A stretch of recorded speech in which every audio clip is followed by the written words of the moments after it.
आज तीसरा चैप्टर है क्लास 6 का आरंभिक नगर। पुराने भवन का संरक्षण। जसपाल और हरप्रीत अपने घर के पास की गली में क्रिकेट खेल रहे थे। उन्होंने देखा कि कुछ लोग उस खंडहर घर की तरफ तारीफ कर रहे थे जिसे गली के बच्चों भूतहा घर कहा करते थे। एक ने कहा, इसकी वास्तुकला को देखो, क्या आपने कहीं लकड़ी पर इतनी सुंदर नक्काशी देखी है? दूसरी महिला ने कहा, हमें मंत्री जी को पत्र लिखकर कहना चाहिए कि वह इस खूबसूरत घर को सुरक्षित रखने के लिए इसकी मरम्मत कराने की व्यवस्था करें। ये सब सुनकर जसपाल और हरप्रीत सोचने लगे कि इस पुराने खंडहर से लोगों को इतना लगाव क्यों हो सकता है। हड़प्पा की कहानी। आइए यहाँ पे हड़प्पा की कहानी शुरू हो रहा है। अक्सर पुरानी इमारत अपनी कहानी बताती है। पुरानी जो इमारत क्या होता है, अपनी कहानी बताती है। लगभग 150 साल पहले जब पंजाब में पहली बार रेलवे लाइन बिछाई जा रही थी, 150 साल पहले, तो इस काम में जुटे इंजीनियर को अचानक हड़प्पा पुरास्थल मिला।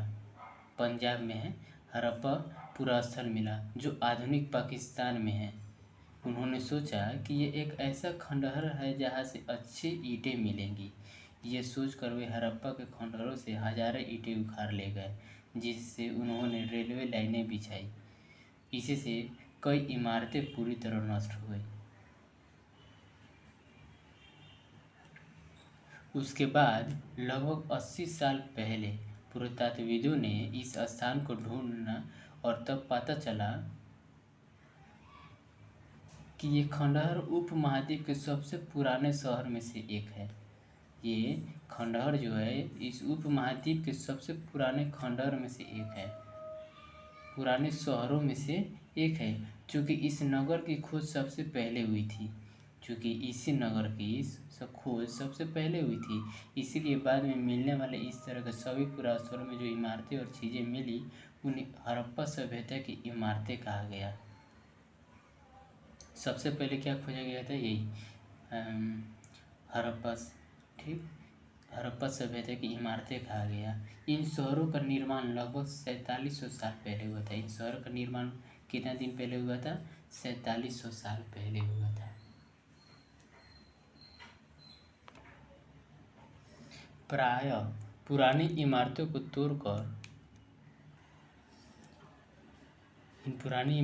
तोड़कर उनकी जगह नए भवन बनाए जाते हैं। क्या तुम्हें लगता है कि पुरानी इमारतों को सुरक्षित रखना चाहिए? इन नगरों की विशेषता क्या थी? देखिए, इन नगरों में से कई को तो 2 या उससे ज़्यादा हिस्सों में विभाजित किया गया था। इन नगरों में से कई को 2 या उससे ज़्यादा हिस्सों में विभाजित किया गया था। प्रायः पश्चिमी भाग छोटा था लेकिन ऊंचाई पर बना था, और पूर्वी हिस्सा बड़ा था लेकिन यह निचले इलाके में था। ऊंचाई वाले भाग को पुरातत्वविदों ने नगर दुर्ग कहा है। ऊंचाई वाला भाग जो है उसे पुरातत्वविदों ने क्या कहा है? नगर दुर्ग कहा है। और निचले हिस्से को निचला नगर कहा है। दोनों क्या कहा है? नगर। दोनों हिस्सों की 4 दीवारियाँ पक्की ईंटों की बनाई जाती थी। दोनों जो हिस्सों की 4 दीवारियाँ जो थी वो पक्की ईंटों की बनाई जाती थी। इसकी ईंटें इतनी अच्छी पकी थी कि हजारों साल बाद आज तक उनकी दीवारें खड़ी रही। दीवार बनाने के लिए ईंटों की चिनाई इस तरह करते थे जिससे कि दीवार खूब मजबूत रहे। कुछ नगरों के नगर दुर्ग में कुछ खास इमारतें बनाई गई थी। मिसाल के तौर पर मोहनजोदाड़ो में खास तालाब बनाया गया था। मोहनजोदाड़ो में खास तालाब बनाया गया था जिसे पुरातत्वविदों ने महान स्नानगार कहा। ठीक, इस तालाब को बनाने में ईंट और प्लास्टर का इस्तेमाल किया गया था। इस तालाब को बनाने में क्या किया गया था? ईंट और प्लास्टर का इस्तेमाल किया गया था। इसमें पानी का रिसाव रोकने के लिए प्लास्टर के ऊपर चारकोल की परत चढ़ाई गई थी। इस सरोवर में 2 तरफ से उतरने के लिए सीढ़ियाँ बनाई गई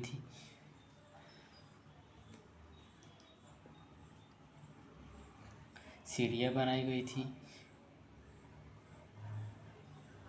और चारों ओर कमरे बनाए गए थे।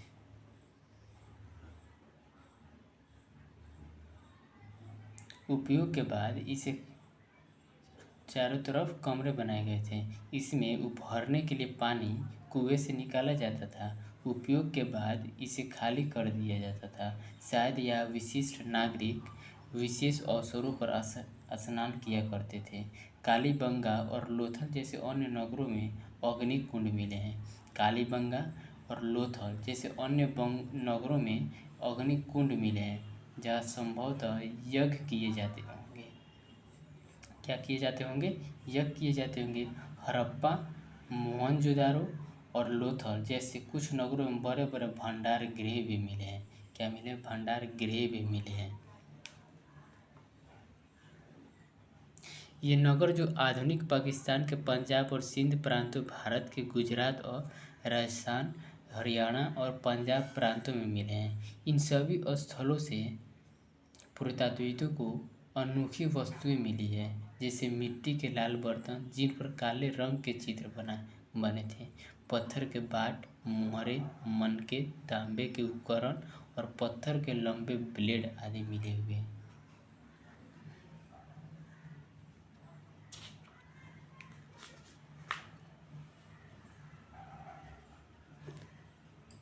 भवन, नाले और सड़कें।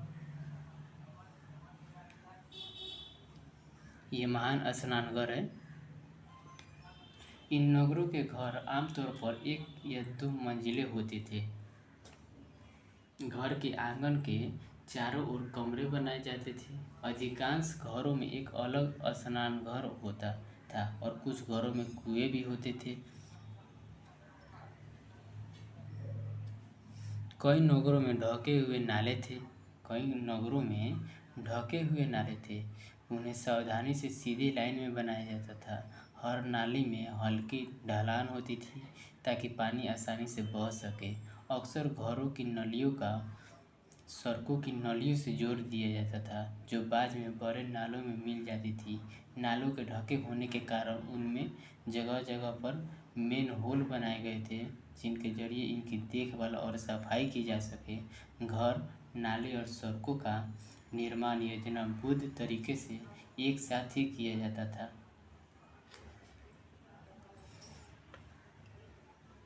ये हड़प्पा के नगरों में ईंटों की चिनाई गई है।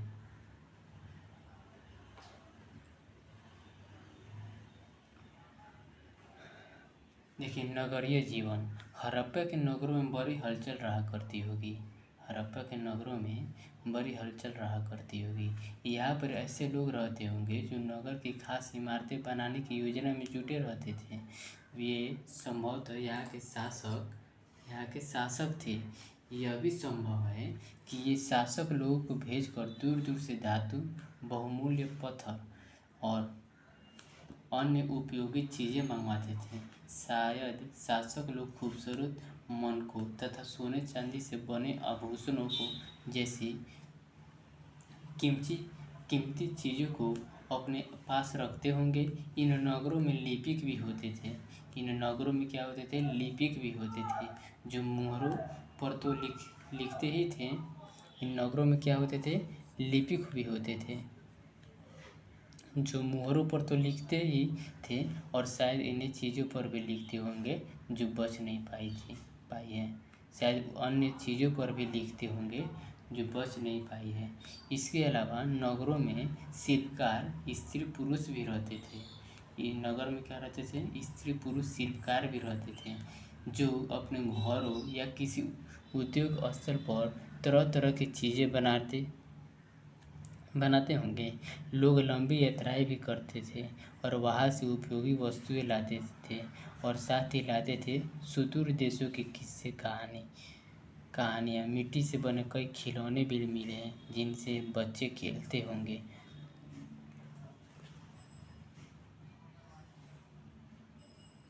देखिए, सबसे ऊपर जो मोहनजोदारो की एक सड़क और उसमें बना नाला, ऊपर एक कुआं है, बाईं और नीचे हड़प्पा की एक मुहर है।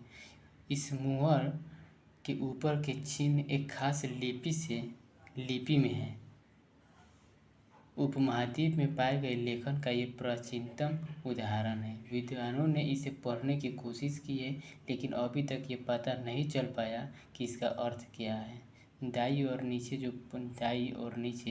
पक्की मिट्टी के ये सब खिलौने हैं।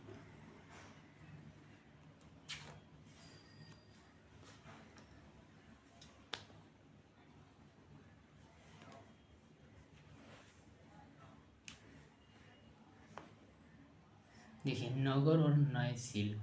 आओ अब कुछ ऐसी चीज़ों के बारे में अध्ययन करें जो हड़प्पा के नगर से प्राप्त हुई है।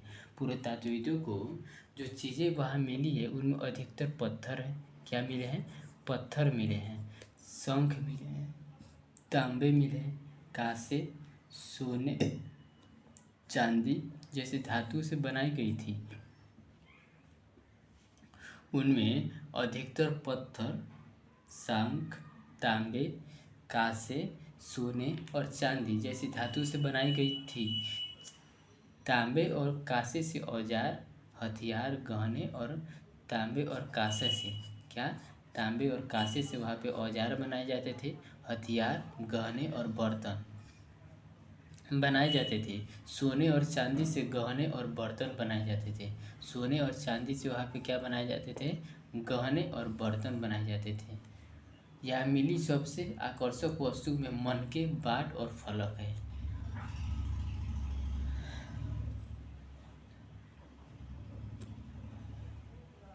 देखिए, हड़प्पा सभ्यता के लोग पत्थर के मुहरे बनाते थे। क्या बनाते थे? पत्थर के जो है वो मुहर बनाते थे। इन आयताकार मुहरों पर सामान्यतः जानवरों के चित्र मिलते हैं। पृष्ठ 27 पे है, जानवरों के चित्र मिलते हैं।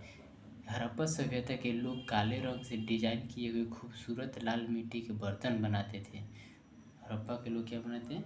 खूबसूरत लाल मिट्टी के बर्तन बनाते थे। यहाँ पे देखते हैं, देखिए ऊपर जो ये पत्थर है, पत्थर के बाट देखो कितने ध्यान से और उपयुक्त तरीके से इन बाटों को बनाया गया है। इन्हें चट पत्थर से बनाया गया था। चट पत्थर क्या? चट पत्थर से बनाया गया था। इन्हें शायद बहुमूल्य पत्थर और धातु को तौलने के लिए बनाया गया होगा।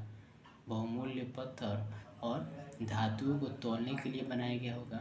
मध्य में वायुमंडल के इनमें से कई कार्नेलियन पत्थर से बनाए गए थे। कई कार्नेलियन पत्थर से बनाए गए थे। पत्थरों को काट कर तराश कर मनके बनाए गए। इनके बीच छेद किए गए थे ताकि धागा डालकर माला बनाई जाए। मध्य में दाएं पत्थर के धारदार फलक, नीचे दाएं कढ़ाईदार वस्त्र।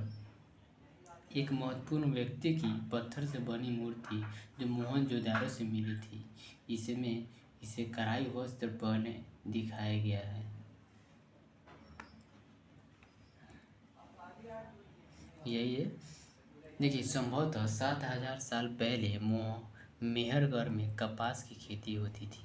संभवतः मेहरगढ़ में 7,000 साल पहले मेहरगढ़ में कपास की खेती होती थी।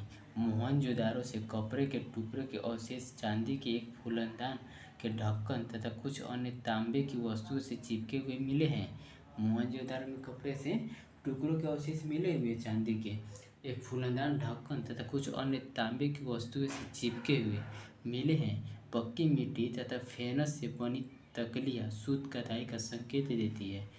पक्की मिट्टी तथा फेनस से बनी तकलियाँ शुद्ध कताई का संकेत देती है।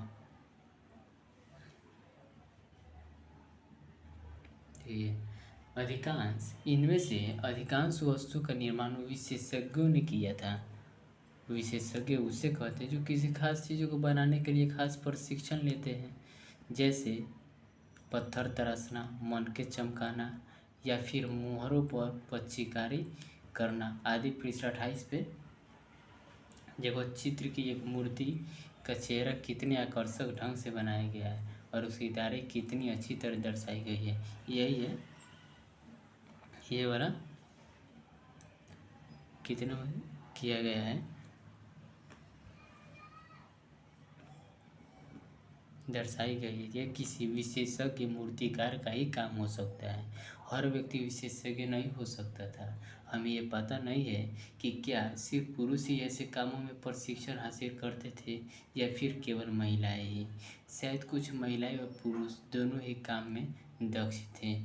फेनस, पत्थर और शंख प्राकृतिक तौर पर पाए जाते हैं, लेकिन फेनस को कृत्रिम रूप से तैयार किया जाता है। बालू, फेनस जो है ना, एक कृत्रिम रूप से तैयार किया जाता है। बालू और एस्फेटिक पत्थरों के चूर्ण को गोंद में मिलाकर उनसे वस्तुएं बनाई जाती थी। उसके बाद उन वस्तुओं पर एक चिकनी परत चढ़ाई जाती थी। इस चिकनी परत के रंग प्राय नीले या हल्के समुद्री हरे होते थे। फेनस से मनके, चूड़ियाँ, बाले और छोटे बर्तन बनाए जाते थे।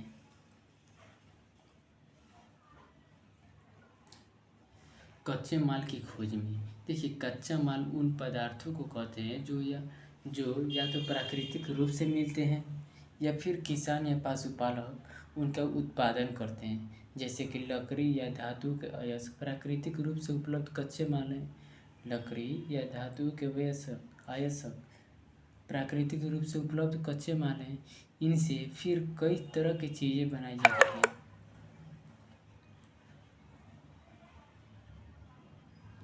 मिसाल के तौर पर किसानों द्वारा पैदा किए गए कपास को कच्चा माल कहते हैं, जिससे बाद में कताई बुनाई करके कपड़ा तैयार किया जाता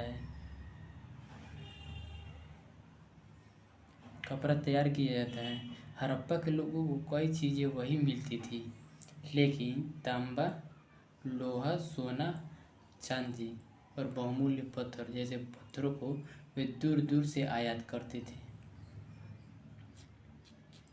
लेकिन देखिए, हड़प्पा में लोगों की कई चीज़ें वही मिलती थी, लेकिन तांबा, लोहा, सोना, चांदी और बहुमूल्य पत्थरों जैसे पदार्थों का वे दूर दूर से आयात करते थे।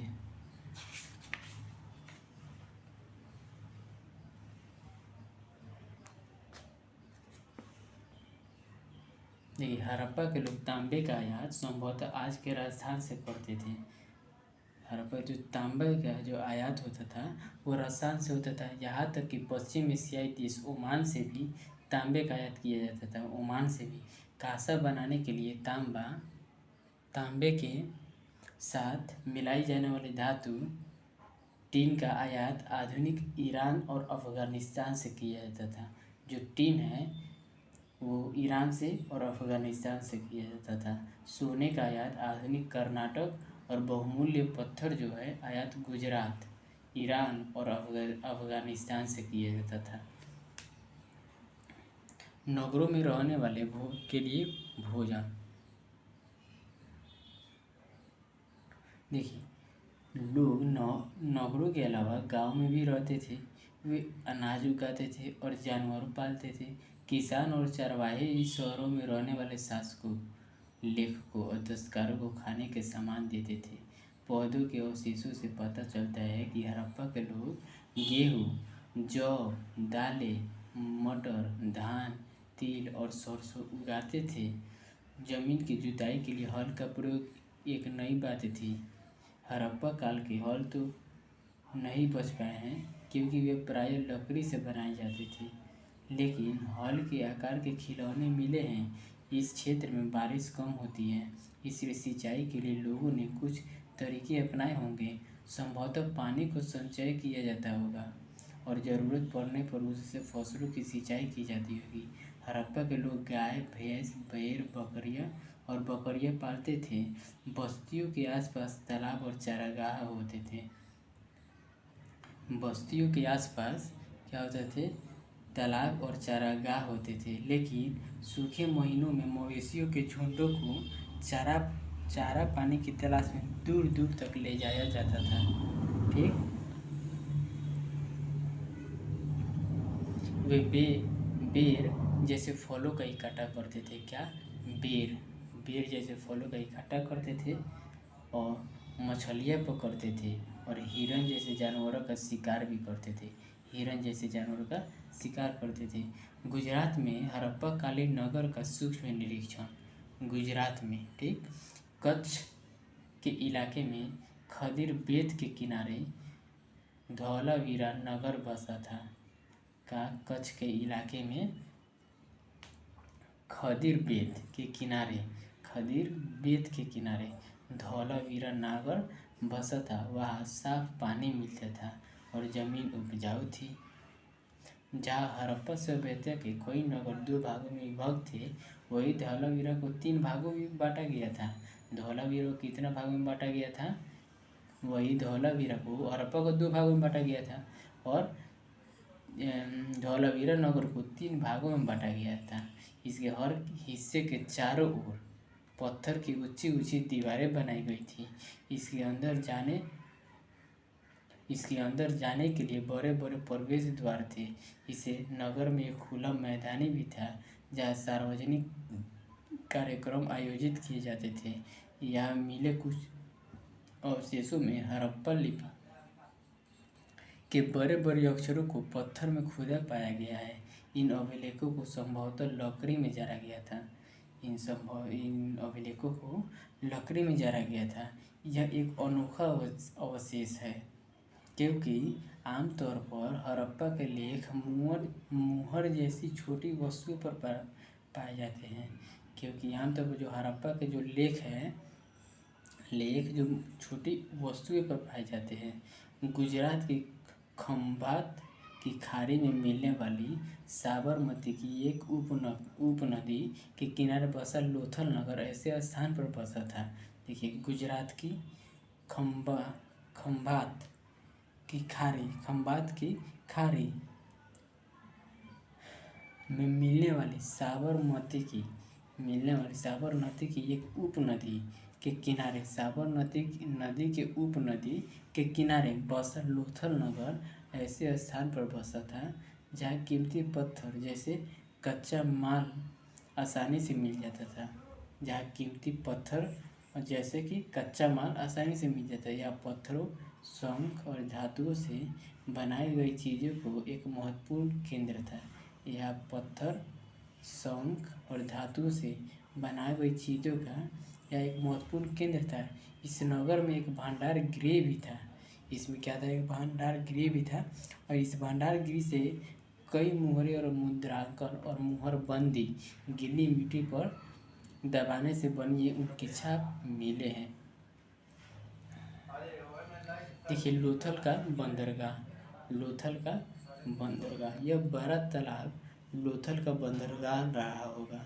यहाँ जहाँ समुद्र के रास्ते आने वाली नावें रुकती थी, संभवतः यहाँ पर माल चराया उतारा जाता होगा। यही पे माल चराया उतारा जाता होगा।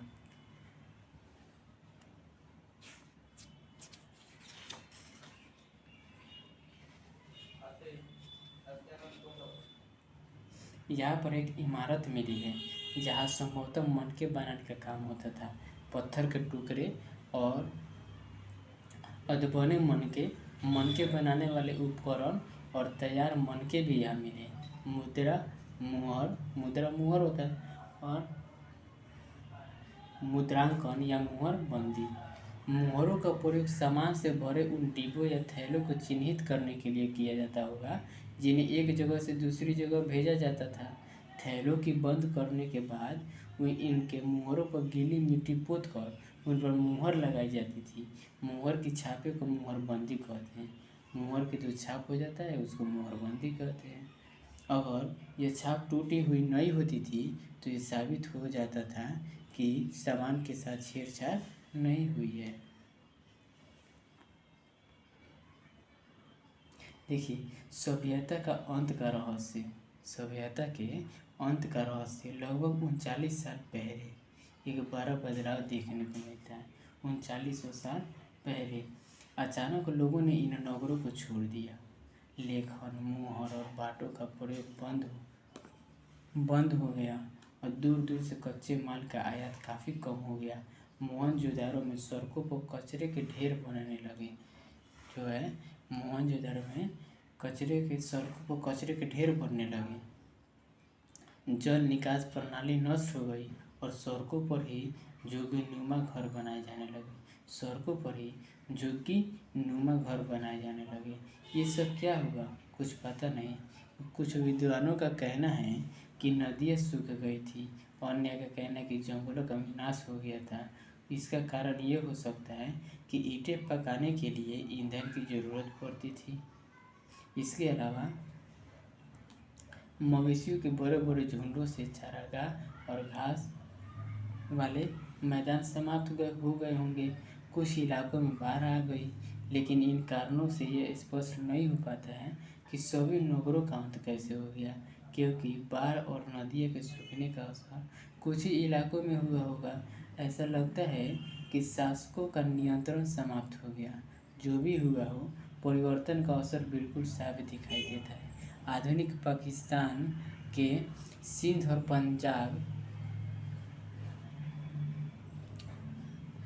और पंजाब की बस्तियाँ उजड़ गई थी। सिंध और पंजाब की बस्तियाँ उजड़ गई थी। कई लोग पूर्व और दक्षिण के इलाकों में नई और छोटी बस्तियों में जाकर बस गए। इसके लगभग 1400 साल पहले के बाद नए नगरों का विकास हुआ। इनके बारे में तुम अध्याय 5 और 8 में पढ़ोगे। अन्यत्र ये अपने एटलस में मिस्र ढूंढो। नील नदी के आसपास वाले इलाके को छोड़कर मिस्र का अधिकांश भाग रेगिस्तान है। जो मिस्र का जो नील नदी है उसके आसपास को छोड़ के देखा जाए तो सब रेगिस्तान इलाका है। लगभग 5000 साल पहले मिस्र में शासन करने वाले राजाओं ने सोना, चांदी, हाथी दांत, लकड़ी और हीरे जवाहरात लाने के लिए अपनी सेनाएं दूर दूर तक भेजी।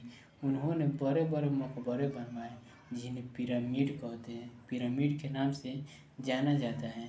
राजाओं के मरने पर उनके शव को इन्हीं पिरामिडों में दफनाकर सुरक्षित रखा जाता था। इन शवों को मम्मी कहा जाता है। इन शवों को क्या कहा जाता है? मम्मी कहा जाता है। राजाओं के उनके शव को इन्हीं पिरामिडों में दफनाकर सुरक्षित रखा है। इन शवों को मम्मी कहा जाता है। उनके शवों के साथ और भी अनेक चीज़ें दफनाई जाती थी। इनमें खाद्यान्न, पेय, वस्त्र, गहने, बर्तन, वाद्य यंत्र, हथियार और जानवर शामिल है। कभी कभी ये शव के साथ उनके सेवक और सेविकाएं को भी दफना दिया जाता था। दुनिया के इतिहास में शव को दफनाने की परंपरा को देखते हुए मिस्र में सबसे ज़्यादा धन दौलत खर्च किया जाता था।